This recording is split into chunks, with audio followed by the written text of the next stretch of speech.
មុំមិនតូចធំសូមល្មមនឹងបងស្រីអើយស្រីក្រមុំមិនតូចធំសូមល្មមនឹងបងសូមរំនឹងអូនម្ដង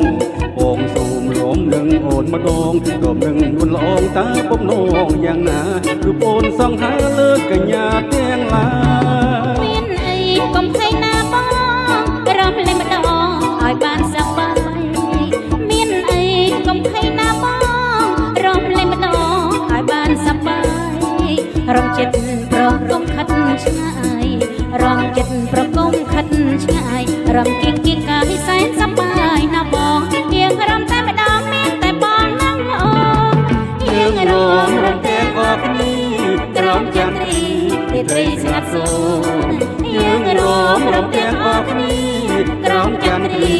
ត្រីស្ងាត់សូនលេងតែសូសំលេងខ្លួន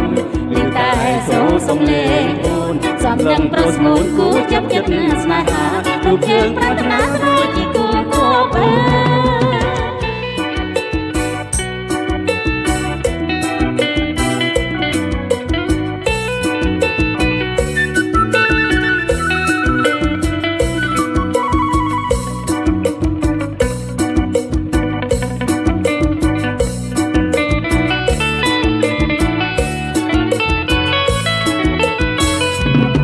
ស្រីអើយស្រីក្រមុំមិនតូចធំតំមមនឹងបងស្រីអើយស្រីក្រមុំ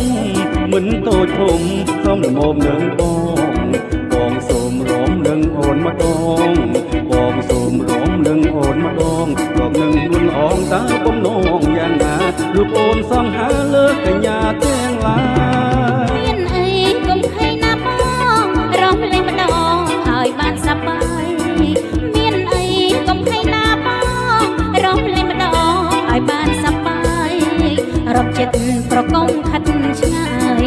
រំចិត្តប្រកុំខិតឆ្ងាយរំគៀងគៀងកាយសែនសប្បាយណាបងយើងរំតែម្ដងមានតែបងនឹងអូនយើងរំទាំងអស់គ្នាក្រំចាំទីត្រីស្ងាត់សូនយើងរំទាំងអស់គ្នាក្រំចាំទីត្រីស្ងាត់សូនលេងតែសូសំលេងខ្លួនលេងតែសូសំលេងខ្លួនសំនឹងប្រស្មូនគូចាប់ចិត្តស្នេហាដូចយើងប្រាថ្នាធ្វើជាគូគូបើ